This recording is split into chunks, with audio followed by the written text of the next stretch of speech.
ಕಲ್ಯಾಣಾದ್ಭುತಗಾತ್ರಾಯ ಕಾಮಿತಾರ್ಥಪ್ರದಾಯನೆ ಶ್ರೀಮದ್ವೆಂಕಟನಾಥಾಯ ಶ್ರೀನಿವಾಸಾಯ ಮಂಗಲಂ.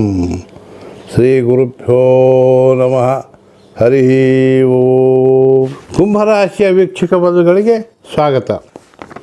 ಈಗ ನಿಮಗೆ ಜೂನ್ ತಿಂಗಳ ನಿಮ್ಮ ರಾಶಿಯ ಭವಿಷ್ಯ ಫಲಗಳನ್ನು ತಿಳಿಸುತ್ತಾ ನಿಮಗೆ ಅತ್ಯಂತ ಶುಭವಾದಂಥ ಸುದ್ದಿ ಅಂದರೆ ಪಂಚಮ ಸ್ಥಾನದಲ್ಲಿ ಶುಭ ಸ್ಥಾನದಲ್ಲಿ ಗುರು ಬಂದಿದ್ದಾರೆ. ಪಂಚಮ ಸ್ಥಾನ ಮಿಥುನ ರಾಶಿಗೆ 5ನೇ ಗುರು ಭಾಳ ಚಲೋದು. ನಿಮಗೆ ನಿಮ್ಮ ಎಲ್ಲ ಆರೋಗ್ಯ ಸುಧಾರಿಸ್ತದೆ. ಮಕ್ಕಳು ಮೊಮ್ಮಕ್ಕಳು ಎಲ್ಲರಿಗೂ ಕೂಡ ನಿಮಗೆ ಶುಭ ಫಲಗಳು ಬರುತ್ತವೆ. ಜೊತೆಗೆ ಒಂದು ಶನಿ ನಿಮ್ಮ ಒಂದು ರಾಶಿಯಲ್ಲಿ ಇದ್ದದ್ದು ಅದು ಹೊರಟು ಹೋಗಿ ಮೀನರಾಶಿಗೆ ಡೈವರ್ಟ್ ಆಗಿದೆ. ಹೀಗಾಗಿ ಧನಸ್ಥಾನದಲ್ಲಿ ಶನಿದೇವರು ಇದ್ದಾನೆ. ಶನಿ ಬಂದರೆ ಮನಿ ಮಾಡ್ತಾನೆ, ಶನಿ ಬಂದರೆ ಮನಿ ಕೊಡ್ತಾನೆ ಅಂತ ಹೇಳ್ತಾರೆ. ಅದಕ್ಕೆ ಪ್ರತಿ ಶನಿವಾರ ನೀವು ಆಂಜನೇಯ ಸ್ವಾಮಿ ದೇವಸ್ಥಾನಕ್ಕೆ ಹೋಗಿ ಎಳ್ಳೆಣ್ಣೆ ದೀಪ ಹಚ್ಚಿ ಬರ್ರಿ, ಅವ್ರಿಗೆ ಪ್ರಾರ್ಥನೆ ಮಾಡಿಕೊಳ್ರಿ.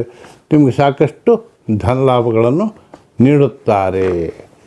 ಇನ್ನು ಗುರುಗ್ರಹದ ಅನುಗ್ರಹಕ್ಕಾಗಿ ಒಂದು ರಾಘವೇಂದ್ರ ಸ್ವಾಮಿ ದೇವಸ್ಥಾನ ಅಥವಾ ಶಿರಡಿ ಸಾಯಿಬಾಬಾ ದೇವಸ್ಥಾನ, ದತ್ತಾತ್ರೇಯ ದೇವಸ್ಥಾನಗಳಿಗೆ ಹೋಗ್ರಿ, ಅಥವಾ ನಿಮ್ಮ ಗುರುಗಳ ದೇವಸ್ಥಾನಗಳಿಗೆ ಹೋಗಿ ಅವ್ರದ್ದು ಆಶೀರ್ವಾದ ತೊಗೊಂಡು ಬರ್ರಿ. ನಿಮಗೆ ಶುಭ ಫಲಗಳಾಗ್ತವೆ. ಇನ್ನು 6ನೇ ಸ್ಥಾನದಲ್ಲಿ ಸೂರ್ಯ ಮತ್ತು ಬುಧ ಇರೋದ್ರಿಂದ ಸರ್ಕಾರದಿಂದ ನಿಮಗೆ ಏನೇನು ಸಿಗಬೇಕು ಎಲ್ಲ ಸಿಕ್ಬಿಡ್ತದೆ. ಹೀಗಾಗಿ ನಿಮಗೆ ಎಲ್ಲ ರೀತಿಯಿಂದ ಶುಭ ಫಲಗಳು ಸಿಗುತ್ತವೆ. ಇನ್ನು ಶುಕ್ರ ಗ್ರಹ ನಿಮಗೆ ಭಾಳ ರಾಜಯೋಗಕಾರಕ ಗ್ರಹ ಇದ್ದು ಈಗ ಪಂಚಮ ಸ್ಥಾನಕ್ಕೆ ಬಂದಿದೆ. ಅದಕ್ಕೆ ನಿಮಗೆಲ್ಲ ಶುಭ ಫಲಗಳನ್ನು ನೀಡ್ತಾ ಇದೆ. ಮಕ್ಕಳಿಂದ ಕೂಡ ನಿಮಗೆ ಸಾಕಷ್ಟು ಧನಲಾಭ ಆಗುತ್ತದೆ. ಕಾರಣ ನೀವು ಪ್ರತಿ ಶನಿವಾರ ಶ್ರೀ ಆಂಜನೇಯ ಸ್ವಾಮಿ ದೇವಸ್ಥಾನಕ್ಕೆ ಹೋಗಿ ಎಳ್ಳೆಣ್ಣೆ ದೀಪ ಹಚ್ಚಿ ಬಂದುಬಿಟ್ರೆ ನಿಮ್ಮ ಎಲ್ಲ ಕಷ್ಟಗಳು ದೂರ ಆಗ್ತವೆ. ಸಾಕಷ್ಟು ಶಾಂತಿ ಧನಲಾಭಗಳು ಉಂಟಾಗುತ್ತವೆ. ಸರ್ವೇ ಜನಾಃ ಸುಖೀನೋ ಭವಂತು, ಸಮಸ್ತ ಸನ್ಮಂಗಲಾನಿ ಭವಂತು.